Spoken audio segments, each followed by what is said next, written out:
number 4. A gadget shop purchases a power bank for 650 and applies a 30 markup.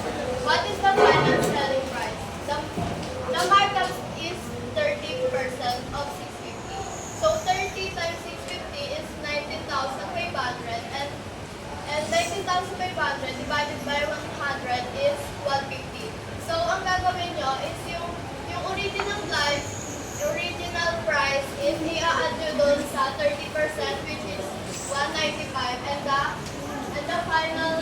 the final price is 845 pesos. And for the number 9, a cell phone was priced at 450 but was sold for 360. What is the percentage discount? So hinahanap sa number 9 is yung percentage.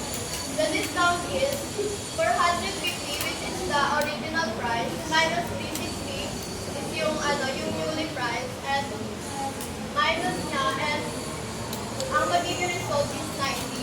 So 90 divided by the original price is